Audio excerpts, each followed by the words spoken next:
할렐루야. 옆 사람과 인사하실까요? 예수 안에서 사랑합니다. 네. 오늘은 돕는 배필에 대한 마지막 세 번째 의미에 대해서 전하고자 해요. 벌써 세 번째 같은 본문으로 같은 주제로 지금 전하고 있습니다. 그래서 미처 듣지 못하셨던 또 들으셨지만 또 가물가물하시는 우리 분들을 위해서 간략하게 두 가지 의미에 대한 정리를 좀 먼저 해드리자면, 첫 번째 의미가 뭐였었죠? 동등하게 돕는 자였습니다. 우리는 삼위일체 하나님의 형상과 모양대로 지어졌어요. 그래서 우리는 서로를 이 삼위일체 하나님이 서로 그러하셨던 것처럼 서로를 예수 안에서 서로를 동등하게 대하면서 도와야 됩니다. 그러기 위해서 먼저 차별하면 안 되고요. 또한 서로의 다른 것을 틀렸다라고 하지 않아야 되고요. 서로를 인정해 줘야 됩니다. 존중해 줘야 돼요. 자, 그리고 동등해지기 위해서는 서로 같은 위치가 아니라 더 낮은 위치에 내가 거할 때에, 겸손하게 내가 섬길 때에 동등해질 수 있다. 이것이 참 역설의 진리예요. 그래서 서로를 나보다 더 나은 사람으로 인정해야 되고요. 그리고 우리를 서로에게 또 가장 귀하게 섬길 수 있는 모습이 바로 중복기도다. 그렇게 전했습니다. 그리고 두 번째 의미는 반대하며 돕는 자였죠. 그저 상대방의 의견을 내 생각을 기준으로 무조건 아니다, 반대하라, 그런 뜻이 아니고요. 철저하게 하나님의 그 뜻을 기준으로 삼고 사랑하는 내 성도가 잘못된 길을 가려고 할 때에 그 죄의 길로 가지 않도록 내가 반대하면서 도와야 된다는 거예요. 자, 이때 중요한 것은 반대하는 것 자체가 중요한 게 아니고 그 반대하기 전에 먼저 상대방을 사랑하는 마음이 있어야 되고요. 그리고 그 마음으로 내 방법대로가 아닌 기도하면서 하나님이 주시는 그 지혜대로 반대하는 게 더 중요하다. 그리고 이렇게 반대하는 이유는 당신은 틀리고 내가 맞아, 이걸 증명하기 위해서가 아니라 서로가 화목을 이루기 위해서 해야 된다라는 겁니다. 물론 가장 좋은 것은 사람의 그 반대에 앞서서 하나님의 말씀을 통해서 내가 깨닫는 것이 중요해요. 그래서 우리에게 무엇만큼 중요한 시간이 없다? 예배만큼 중요한 시간이 없는 것이죠. 그리고 그 예배 시간이 우리를 깨닫게 하고 변하게 하고 믿음을 견고히 하게 하는 하나님의 말씀이 전해지고요. 또한 기도와 찬송으로 하나님을 기쁘시게 하는 은혜의 시간이기 때문에 우리가 목숨을 걸고 예배를 해야 된다는 거예요. 자, 그리고 오늘은 세 번째 의미로 복의 통로가 되어 돕는 자가 되어야 됩니다. 따라 한번 해보실까요? 복의 통로가 되어 도웁시다. 탈무드에 보면 이런 이야기가 있어요. 가죽 가게에 들어갔다 오면 가죽을 사지 않아도 내 몸에서 불쾌한 가죽 냄새가 나고, 향수 가게에 들어갔다 오면 내가 향수를 사지 않아도 내 몸에서 향기로운 냄새가 난다. 자, 그런데 이런 말이 사람과의 관계에서도 해당이 된다는 것이 바로 오늘 말씀이에요. 세상에서는 내가 성공을 하기 위해서, 또 내가 잘 되기 위해서, 내 이익을 위해서 분명히 도움되는 사람이 있고 또 그 사람을 잘 사귀어야 된다라고 가르쳐요. 하지만 성경에서 말하는 돕는 배필은 이런 사람이 아니라 우리의 영혼을 병들게 하지 않고 더 바른 길로, 또 거룩하게 될 수 있도록 도와주는 사람, 선한 영향력을 주는 사람이라는 뜻이에요.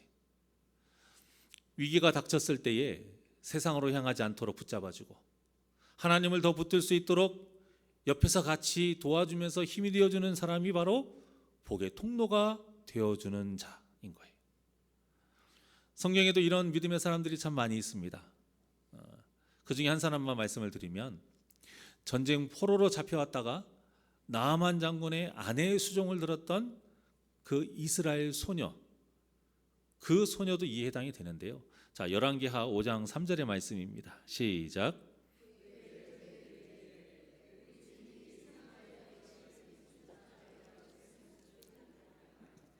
그가 그 나병을 고치리이다 하는지라. 자, 당시 절대 고칠 수 없던 나병이 누가 걸렸어요? 나아만 장군이 걸렸잖아요. 그 나아만 장군을 위해서 하나님의 사람 엘리사 선지자를 이 소녀가 소개해 줍니다. 그 후의 과정이 참 쉽지는 않았지만 결국엔 나아만 장군의 그 나병이 깨끗하게 낫게 됐잖아요. 어떤 누군가는 그래요. 이런 이름도 없고 얼마나 중요하지 않으면 성령의 이름도 기록되어 있지 않느냐. 근데 이런 존재감 없는 어린 소녀의 말 한마디가 무슨 돕는 배필로서의 역할을 할 수 있겠느냐라고 생각할 수 있지만 그렇지 않아요. 여러분, 인생의 위기 가운데 한 번씩은 다 놓여져 봤을 거예요. 자, 그때예요. 사람에게는 누구를 만나고 어떤 말을 듣느냐가 정말 중요한 겁니다. 그 인생의 위기 가운데 정말로 좋은 사람을 만나야 되고 좋은 말을 들어야 돼요. 무엇에 좋은 거요? 우리의 영혼에 좋은. 우리가 정말 하나님의 사람이라면 내 사랑하는 가족이, 내 사랑하는 친구가, 내 사랑하는 성도가 위기를 당했을 때에 그 영혼이 당연히 하나님을 더욱더 붙잡을 수 있도록 도와줘야 됩니다. 사람을 만나게 하더라도요, 세상의 사람이 아니라 하나님의 사람을 만날 수 있도록 해야 되고요, 믿음의 말을 들을 수 있도록 해야 돼요. TV가 참 바보 상자예요. 요즘 TV에 사람들이 힘들고, 특히 드라마나 영화 보십시오. 그 인생의 위기 가운데 힘들어요. 그러면 다 어떻게 하라고 가르쳐요? 술 친구 만나게 가르쳐요. 그리고 참 그게 되게 멋있게 막 그려지지 않습니까?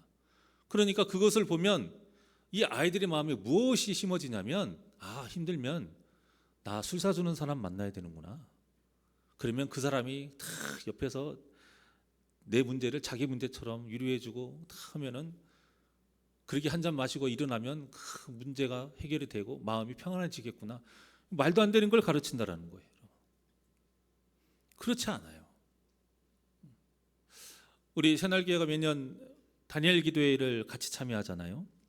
그때 그 다니엘 기도회 때 간증하시는 분들이 결국 하시는 말이 뭐예요? 그 자신의 그 인생에서 위기를 겪을 때에 누구를 만났다는 겁니까? 하나님을 만났다는 거예요. 그 얘기하는 거예요, 여러분. 그래서 내가 승리하게 됐고 회복됐다라는 이야기하는 거예요. 또 어떤 이야기합니까? 자신의 믿음이 흔들릴 때에 자기를 바르게 잡아주었던 그 믿음의 사람들이 있었다라는 거예요. 그 사람들 이야기하는 거예요. 자기 자랑하는 자리가 아니었어요. 그래서 위기를 극복하게 됐고 고난이 유익이 되어서 믿음으로 승리했다, 이런 자신의 삶을 간증하는 것 아닙니까? 그렇기 때문에 우리가 이런 간증을 들으면 어떤 마음이 들어요? 그래, 내가 하나님을 더 붙잡아야지. 그래, 내가 믿음의 사랑과 함께 해야지. 그래, 내가 어떻게든 믿음의 자리에서 벗어나지 않도록 예배하면서 내가 그 받은 그 사명 끝까지 감당해야지. 이런 마음 갖는 것 아닙니까? 그리고 그런 마음을 갖는 것이 당연한 거예요, 여러분.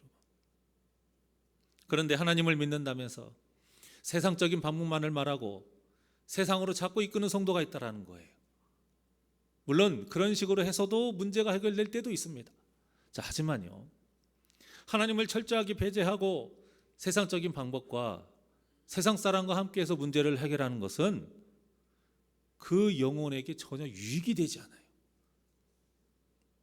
독이 든 성배라는 말이 있죠. 그거와 똑같은 거예요. 그거 주는 거예요. 여러분, 우리는 예수 안에서 한 몸을 이룬 공동체인 줄 믿으십니까? 그렇다면 이 믿음의 공동체의 목적지가 있어요. 거기 어디예요? 하나님 나라예요. 그런데 자꾸만 세상을 향해 나아가게 한다는 것은 결국에는 그 영혼이 구원받지 못하도록 방해하는 꼴이 된다는 것을 기억하셔야 돼요. 도와도요, 제대로 도우세요, 여러분. 정말 제대로 도와줘야 돼요. 그래서 우리가 명심해야 될 것이 있는데요, 여러분에게 문제가 생기고 위기가 닥쳐올 때 진정 여러분에게 도움이 되는 사람, 진정으로 여러분들의 돕는 배필이 누구냐? 흔들리는 내 마음을 바로잡기 위해서 하나님을 더 붙잡도록 하는 사람이에요. 그러니 그들이 어떤 말을 많이 하겠어요? 하나님께 더 기도하라, 이런 말을 하는 거예요. 아무리 힘들어도 예배의 자리 절대 꼭 지켜야 된다, 그런 말을 하는 거예요.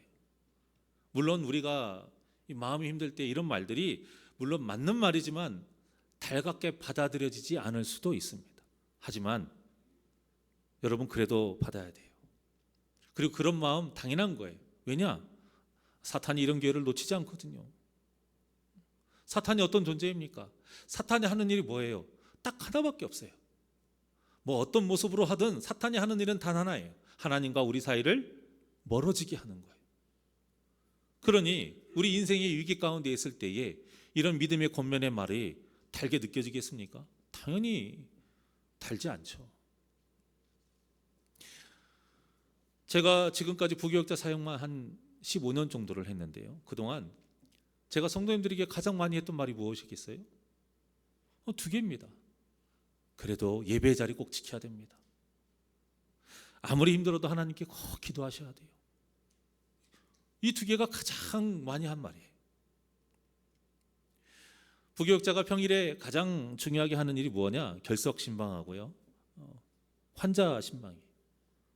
그러니까 한두 번 결석하시는 분들은 뭐 모르겠지만 계속 결석하시는 성도님들 보기에는 제가 어떤 존재겠어요? 반갑지 않은 존재죠. 물론 제가 최대한 지혜롭게 이렇게도 해보고 저렇게도 해보고 나름 부담스러워하지 않도록 참 노력 많이 합니다. 때로는 아예 교회 이야기 꺼내지도 않아요. 그래도 그분들은 알죠. 내가 왜 왔는지를 알아요. 결국 이렇게 신방하는 이유가 자신 예배드리게 하기 위해서, 기도하게 하기 위해서라는 걸 알아요. 그러니까 어떤 때는요, 제가 신방하는 것을 대놓고 싫어하시는 분들이 있어요. 표정부터가 쫙 달라져요. 그거 있잖아요, 특히 이렇게 가게에서 자영업 하시는 분들, 손님 대할 때는 어서 오세요 하다가 저 보면 갑자기 썩은 미소를 지어요. 저도 사람인데, 저도 감정의 동물인데 저라고 좋겠습니까? 정말 어느 때는 진짜 가고 싶은 마음이 안 생길 때가 있어요. 그런데도 가요. 왜요? 나 좋자고 하는 일이 아니잖아요. 내가 그 영혼을 뭐 구원시킬 능력이 있는 것도 아니잖아요. 하나님 외에는 방법이 없어요. 그러니까 그 영혼이 하나님을 만나야 그 영혼에게 잘 되기 때문에 아무리 좋지 않아도 꿋꿋이 갈 수밖에 없는 거예요. 그 가야 되는 거고요. 그래서 저의 권면을 들었던 성도는 결국 예배하면서 하나님과 함께하면서 회복되고 승리했어요. 제가 하는 일이 아니에요. 하나님이 하시는 일이죠. 하나님만이 하실 수 있는 일이기 때문에 저는 그 돕는 배필의 역할을 해야 되는 거예요. 목회자는 다 그래야 되는 거예요. 그러니 다른 성도에게 문제가 생기고 위기가 닥친 것을 알게 되시면 먼저는 그 영혼을 위해서 일단 기도하시고, 그리고 어떻게든 예배드릴 수 있도록, 또 기도할 수 있도록, 그렇게 하나님을 붙잡을 수 있도록 우리 모두 돕는 역할을 하시기를 바랍니다. 그래서 교회에서 가장 이상적인 성도의 관계는 무엇이냐? 서로에게 복의 통로가 되어서 돕는 관계인 거예요. 대표적인 성경 인물이 다니엘과 세 친구예요. 이 대부분이 한쪽만 돕는 역할을 하고 한쪽은 도움받는 역할을 하는데, 다니엘과 세 친구는 서로가 서로에게 돕는 역할을 참 잘해줬던 사람이에요. 저는 이 다니엘과 세 친구의 이야기를 읽을 때마다 너무 부러워요. 항상 부러워요. 이렇게 서로에게 믿음의 그 모습으로 힘이 되어주는 사람을 만나는 것은 정말 쉽지 않은 거거든요. 여러분, 목회자니까 서로에게 당연히 돕는 배풀이 되어줄 것 같죠? 저는 진짜 그럴 거라고 생각했어요. 그런데 현실은 그렇지 않더라고요. 아니, 그 좁은 교회 안에서 뭐 무슨 부귀영화 누릴 것이 있다고. 그 안에서도 서로 부교육자들끼리 시기하고 질투할 때도 있었고요. 이상한 경쟁심을 가지고는 이간질을 하기도 하고 없는 말을 지어내기도 해요. 나중에 알고 제가 깜짝 놀랐어요. 있지도 않은 저의 그런 행적들이 있었더라고요. 서로 사랑을 하고 강단에서 전해야 될 이 부교육자들이 모인 그 사무실이요, 냉장고보다 더 추운 곳이 될 수 있다는 것을 저는 직접 경험을 해봤습니다. 다 그런 건 아니에요. 다 똑같다라는 거예요. 친구, 욥의 세 친구들 보십시오. 말만 친구지 불행을 당한 그 친구를 위로한다 하시고 와놓고는 뭐라고 합니까? 결국에는 네가 죄를 지어서 그런 거야, 이렇게 정죄하지 않나요? 그것도 하나님의 이름을 들먹으면서 막 정죄하면서 회개하라고 자기 딴에는 가르쳐요. 하지만 하나님 뭐라고 하셨습니까? 너희들이 틀렸다라고 얼마나 호되게 혼내셨습니까? 그들이 하는 말은 돕는 게 아니에요. 옳은 말이 아니에요. 상처만 주는 말이거든요. 그러니까 여러분, 옳은 말을 한다고 해서 여러분 잘하는 게 아니에요. 심지어는 욥이 안에 보십시오. 누구보다 돕는 배필이 되어야 함에도 불구하고 욥의 마음을 가장 아프게 했습니다. 여러분, 우리는 서로에게 이런 존재가 되면 안 돼요. 말만 친구인 존재, 말만 예수 안에서 한 몸을 이루는 존재, 말만 인생의 동반자인 존재가 되면 안 되는 거예요. 자, 베드로전서 2장 9절의 말씀입니다. 다 같이 큰 목소리로. 자, 시작. 그러나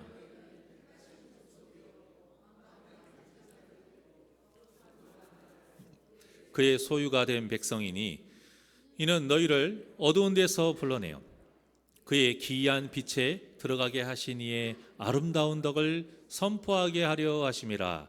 아멘. 자, 이 말씀을 하나씩 한번 볼게요. 하나님께서 우리를 택하셨다라는 거예요. 물론 우리를 사랑하심으로 택하셨어요. 그와 함께 또 무엇이 있느냐? 택하신 목적이 있다라는 거예요. 자, 그 목적이 무엇이냐? 그 다음 이어서 나오죠. 왕 같은 제사장들이요, 거룩한 나라라는 거예요. 전에도 제가 이 번역이 참 아쉽다라고 말씀을 드렸어요. 정확하게는 무슨 말이 맞다고 했습니까? 왕의 제사장이에요. 그러니까 성도는 왕 대신 하나님의 제사장이 되어야 돼요. 왕 대신 하나님의 제사장이 되어서 이 세상을 거룩한 나라를 만들 수 있도록, 거룩한 나라로 만들 수 있도록 예수님의 증인으로서 땅끝까지 나아가야 한다는 겁니다. 그러라고 우리를 그 다음 절에 보시면 죄에 속한 어두운 세상에서 우리를 불러냈어요. 그리고 참빛이신 예수님에게 속하게 은혜를 베풀어 주셨다는 겁니다. 자, 그런데 여러분, 제사장이 뭐 하는 사람이에요? 이게 저처럼 예배 집도하는 사람 아니에요. 물론 예배를 준비하고 인도하는 사람 맞긴 합니다. 근데 그것만이 아니에요. 제사장의 가장 중요한 역할은 무엇이냐? 다리예요, 다리. 하나님과 성도의 그 관계를 이어주는 다리. 그래서 히브리서에 보면은 예수님을 뭐라고 해요? 대제사장이라고 말하는 거예요. 제사장의 가장 큰 역할은 뭐냐? 죄로 인해서 하나님과 우리의 끊어진 관계를 이어주는 그 역할을 해야 되는 거예요. 그래서 가장 무엇보다도 앞선 자로서 거룩한 본을 백성들에게 보여줘야 되는 의무가 있는 겁니다. 그리고 모든 백성이 하나님께 바른 제사를 드릴 수 있도록 이끌어줘야 하는 거예요. 이처럼 우리 믿는 자들은요, 모두 제사장으로서의 역할을 해야 하는 것이 마땅하다는 겁니다. 이 제사장으로서의 역할을 충실히 하는 사람이 바로 복의 통로가 되어 돕는 자예요. 그러니까 먼저 본을 보이는 사람, 말로 하는 것이 아니라 먼저 내 모습을 통해서 깨닫게 해주는 사람, 이 사람이 진짜 복의 통로가 되어서 도와주는 사람이에요. 자, 그런데 우리가 착각하는 것이 하나님의 말씀이니까 잘 전하고 잘 가르치기만 하면 된다고 생각하는데 그렇지 않아요. 물론 부모가 자녀들이 어렸을 때에 신앙적으로 잘 가르치는 것 참 중요합니다.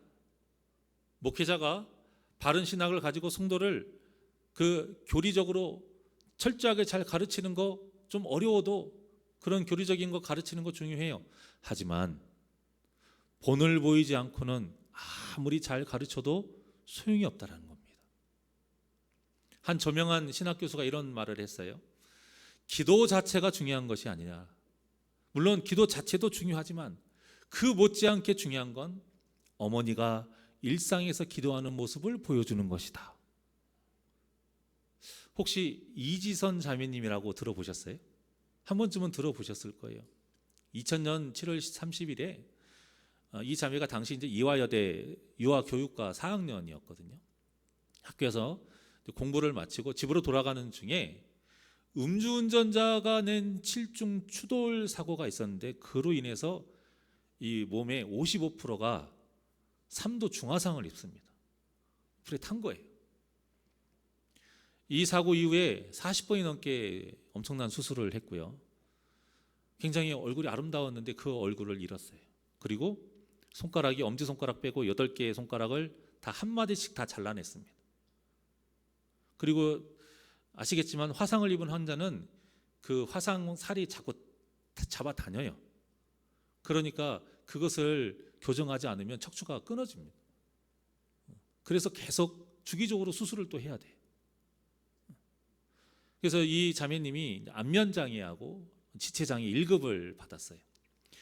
아무리 믿음이 있다 해도요, 영적인 위기가 없을까요? 이 자매에게도 있었어요. 특히 이 중환자실에 있을 때 너무 괴롭고 절망스러워서 생을 포기하려고까지 마음 먹었었다고 합니다. 그런데 중환자실에서 한 숟가락 떠줄 때마다 그 어머니가 이런 기도를 한 거예요. 이 밥이 우리 지선이의 살과 피와 피부가 되게 해주세요. 항상 기도하면서 떠먹여주는 어머니, 그리고 항상 곁에서 자기를 위해서 기도해 주시는 그 어머니, 그 어머니의 기도의 모습을 보면서 자기 생을 포기하려는 마음을 접었다고 해요. 그리고 현재는 이 자매님이 이화여대 사회복지학과 교수가 됐습니다. 여러분, 말로는 누구나 할 수 있어요. 옳은 말 누구나 할 수 있어요. 하나님의 말씀도요, 목사가 아니어도 말로는 누구나 가르칠 수 있어요. 하지만 먼저 자신이 꾸준하게 끝까지 실천하는 모습을 보이는 것은 절대 쉬운 일이 아닙니다. 제가 아내에게 정말 고마운 것이 참 많이 있지만 그 중에서 가장 고마운 것을 하나 꼽으라고 한다면 저는 주저없이 항상 하는 말이 있습니다. 바로 기도하는 모습이에요. 답정너라는 말 아십니까? 세상에서 답이 정해진 너라는 말의 줄임말이에요. 저 사람은 답정너예요. 항상 답이 정해져 있어요. 우리에게 좋은 일이 생기잖아요. 그럼 하나님께서 우리가 기도한 모습을 이쁘게 봐주셔서 우리에게 은혜를 베풀어 주신 거야, 이렇게 말해요. 안 좋은 일이 생기잖아요. 우리의 기도가 부족해서 그래, 더 기도하자, 그렇게 말해요. 또 성도와 어떤 교회와 가정에 문제가 생기잖아요. 우리에게 더 기도하라는 하나님의 사인이야, 이렇게 말을 해요. 그런데 더 감사한 것은 뭐냐? 항상 저보다 먼저 아내가 기도하는 모습을 보여준다는 겁니다. 이 모습이 저에게 얼마나 힘이 되고 도전이 되는지 몰라요. 사랑하는 여러분, 저에게 가장 도움이 됐던 모습이었습니다. 여러분이 사랑하는 남편과 아내, 그리고 자녀와 부모님에게 여러분들은 어떤 도움을 주실 수 있으세요? 돈이 넘치도록 많으십니까? 아니면 다른 사람들이 없는 어떤 특별한 지식이나 능력이나 인맥이 많으세요? 이런 것들은 누구나 가질 수도 없고요. 있어도요, 아무리 많이 있어도 단 한 명의 영혼도 살릴 수 없습니다. 하지만 우리 모두가 할 수 있는 것, 우리가 먼저 기도하는 모습을 보여주고, 우리가 먼저 거룩한 모습을 보여주고, 우리가 먼저 예수님이 가르쳐 주시고 행하신 모습을 보여준다면 그 영혼이 잘되고 복되는 역사가 일어날 줄 믿습니다. 그러니까 여러분, 혹시라도 여러분의 마음을 상하게 하는 성도의 모습이 보인다면요, 그 모습에 여러분 사로잡히지 마시고 그 시선을 여러분의 영혼에 도움이 되는 먼저 거룩한 본을 보이고 기도하는 그 성도의 모습을 향해 그 시선을 돌리시기를 바랍니다. 그 성도야말로 여러분에게 통로가, 그 복의 통로가 되어주는 그 돕는 배필이에요. 내 눈인데, 내 마음인데 여러분들이 좀 컨트롤을 하셔야죠. 자꾸 그거 하나에만, 그것에만 꽂혀가지고 있으면 진정한 돕는 배필들이 그렇게 주위에 있는데 못 보는 거예요. 여러분들이 복을 발로 차는 거예요. 그리고 또 하나, 하나님께서 여러분에게 주신 은사가 있어요. 다 각각 다르지만 우리 장로님이 아까 기도하신 것처럼 그 은사가 있어요. 그 은사를 하나님이 왜 주셨느냐? 먼저는 하나님 나라를 위해서이고, 그 다음은 서로에게 돕는 배필이 되라고 주신 거예요. 우리 로마서 12장 5절에서 8절의 말씀 한번 다 같이 한 목소리로 시작. 이와 같이 우리 많은 사람이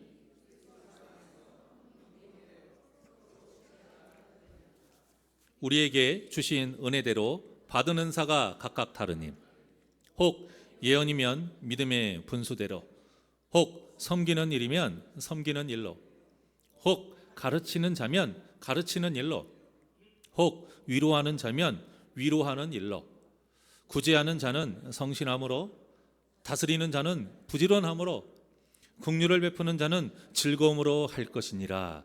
아멘. 자, 보세요. 우리가 생각하는 그런 은사 아니잖아요. 꼭 미래의 일을 예언하는 것만이 아니에요. 병든 자를 치료하고 귀신을 쫓아내는 것만이 은사가 아니에요. 우리가 다 할 수 있는 것,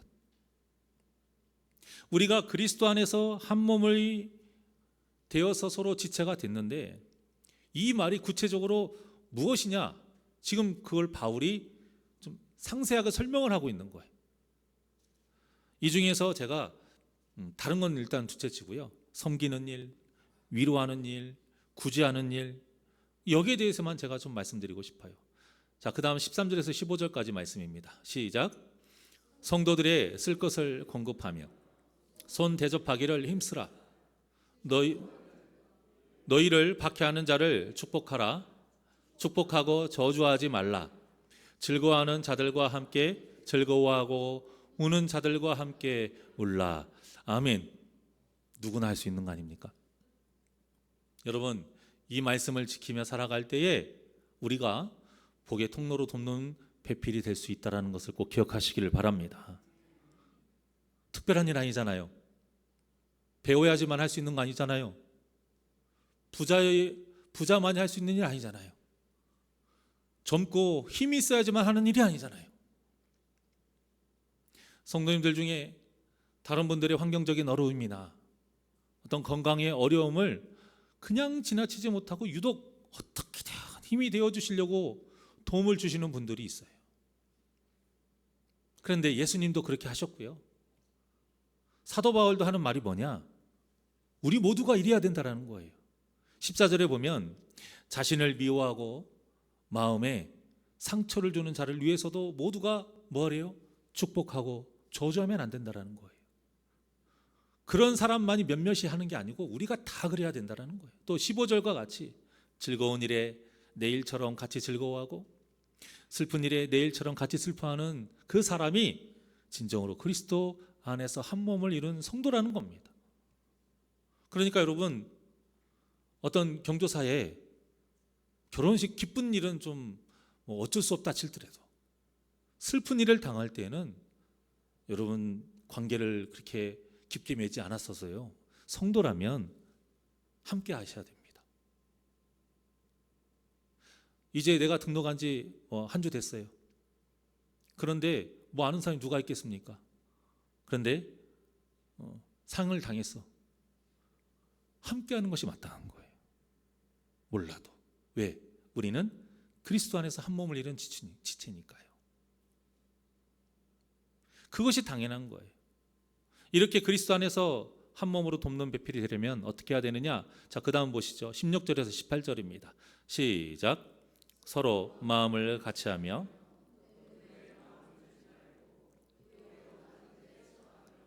스스로 지혜 있는 채 하지 말라. 아무에게도 악을 악으로 갚지 말고 모든 사람 앞에서 선한 일을 도모하라. 할 수 있거든 너희로서는 모든 사람과 더불어 화목하라. 아멘. 자, 첫 번째 16절에 보면 뭐 하래요? 겸손하라는 겁니다. 겸손하라. 그리고 두 번째 17절에 보면 절대 악을 악으로 갚지 말고 선하게 대하라는 거예요. 다 아는 말씀이죠. 그리고 18절과 같이 어떻게 하래요? 더불어 화목하라. 더불어 화목해서 새날교회를 이뤄가야 된다는 거예요. 할 수 있거든, 이거는 해도 되고 안 해도 된다라는 뜻이 아니고요, 반드시 해야 된다는 거예요. 모두 해야 된다는 거예요. 무엇을요? 모든 사람과 더불어 화목해야 된다는 거예요. 더불어란 말이 뭐예요? 한 몸을 이루라는 뜻입니다. 한 몸을 이루라. 그리고 이와 똑같은 표현이 바로 오늘 본문에 나와 있어요. 24절의 말씀입니다. 시작. 이러므로 남자가 부모를 떠나 그의 아내와 합하여 둘이 한 몸을 이룰지로다. 아멘. 여러분, 같은 뜻이에요. 여기에서 한 몸을 이룬다라는 말, 더불어 화목하게 하나가 되라는 말이 히브리어로 다바크라는 말입니다. 다바크. 그저께 우리 금요 성령 집회에 나오셨던 분들은 이 말씀을 들어보셨을 텐데요. 이 다바크라는 말이 무슨 뜻이냐면 있는 힘을 다해 쫓아가서 하나로 뭉쳐지다. 따라해 보실래요? 있는 힘을 다해 쫓아가서 하나로 뭉쳐지다. 이게 다바크예요. 그러니까 다바크는 내가 붙드는 존재와 내가 하나가 될 때만이 사용할 수 있는 거예요. 그래서 하나님을 간절히 붙잡고자 바라면서 고백할 때 이 단어가 쓰이는 겁니다. 그저 여러분 하나님이 주시는 은혜에 따박따박 따먹는 것이 하나님과 친밀한 관계가 되는 게 아니에요. 내가 어떻게든 있는 힘을 다해서 쫓아가 가지고 하나님과 하나가 될 때, 그것이 진짜 믿음이에요. 룻이 오로지 하나님을 믿는 신앙 그거 하나만으로 고생길이 훤한데도 시어머니 나오미를 향해서 붙잡았다라고 나와요. 붙잡았다. 그게 다바크예요. 그러니 부부가 한 몸을 이룬다라는 말은 육체적으로 하나가 되는 이런 가벼운 뜻이 아니에요. 영적으로 아주 고귀한 뜻인 거예요. 그러니까 부부가 하나가 된다라는 건 일단은 서로가 사랑해야 되죠. 그 사랑이 이제 힘이 되는 거예요. 그래서 그 있는 힘을 다해서 서로를 향해 쫓아가서 하나가 되는 것이 바로 부부라는 거예요. 마찬가지로 서로가 그 예수님의 사랑으로 있는 힘을 다해서 서로를 향해 쫓아가서 하나가 되는 것이 성도라는 관계인 겁니다. 그러니 얼마나 적극적으로 서로를 대해야 되겠습니까? 여러분, 이건 성격의 문제가 아니에요. 저는 숫기가 없어서. 이건 성격의 문제가 아니고요, 성도는 서로에게 적극적이어야 돼요. 뭐 참견하고 이렇게 하라는 뜻이 아니라 서로가 화목해지기 위해서 적극적으로 중보기도 하시고요, 서로가 하나가 되기 위해서 적극적으로 서로의 기쁨과 슬픔을 나눠야 되는 거고요, 서로 붙잡아서 한 몸을 이루기 위해서 여러분 적극적으로 도움이 필요한 성도에게 여러분들이 도와주셔야 된다는 겁니다. 그래야 서로에게 복의 통로가 되는 돕는 배필이 될 수 있습니다. 그러니 우리 사랑하는 새날교회 성도님들이 모두가 서로에게 돕는 배필이 될 수 있도록 같은 마음을 드시고 같은 마음을 딱 먹고요, 이제부터는 더욱 서로를 위해 기도하며 섬기며 사랑하시기를 간절히 소망합니다. 그래서 우리 새날교회를 사랑이 넘치는 교회라고 이제 자신 있게 자랑할 수 있어야 되고요, 또 그리고 따뜻한 교회라고 소문이 나서 2025년도가 하나님 은혜 가운데 흥왕하는 역사가 있기를 주님의 이름으로 간절히 축원합니다. 사랑은 언제나 하나님께 찬양드립니다.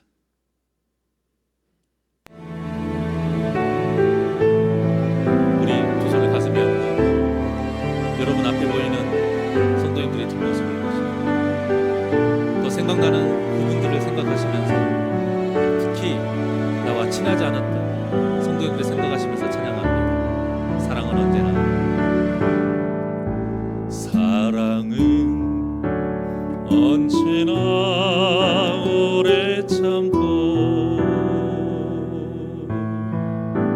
사랑은 언제나 온유하며 사랑은 시기하지 않으며 자랑도 교만도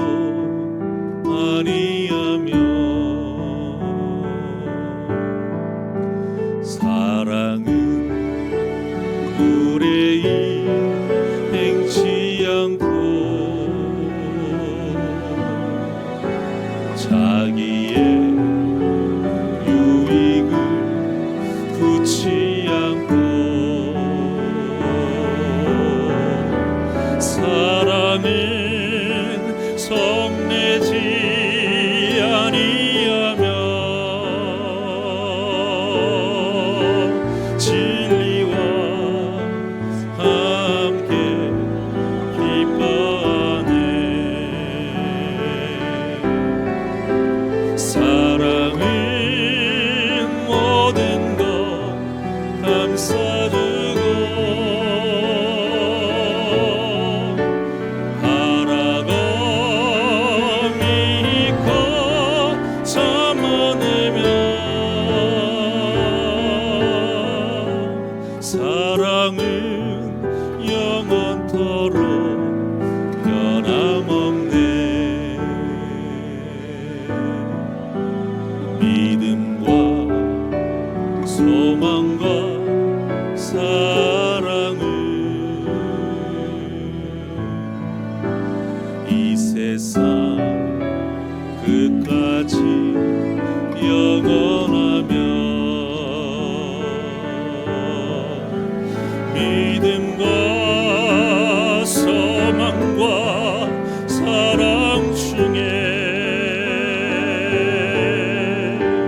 그 중에 제일은 사랑이라. 그 중에 제일은 사랑이라.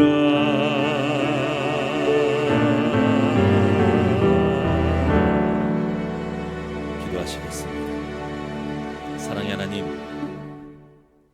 우리에게 사랑하라고 말씀하시고 어떻게 사랑해야 되는지 성경을 통해 기록해 놓으시고 또한 어떤 것이 진짜 사랑인지 예수님을 이 땅에 보내주시고 그 모습을 통해 우리에게 가르쳐 주셨사오니 우리가 그 예수님처럼 말씀을 지키며 하나님의 뜻대로 서로를 사랑하며 한 몸을 이루게 하여 주시옵소서. 서로에게 돕는 배필이 되기를 원합니다. 동등하게 돕는 자, 반대하며 돕는 자, 복의 통로가 되어 돕는 자, 이렇게 서로가 서로에게 돕는 배필이 되어 다바크의 믿음으로 있는 힘을 다해서 쫓아가 서로가 하나가 될 수 있도록 우리 사랑하는 새날교회 모든 성도가 더불어 화목한 역사 이루어지게 하여 주시옵소서. 감사함 예수님의 이름으로 기도하옵나이다. 아멘.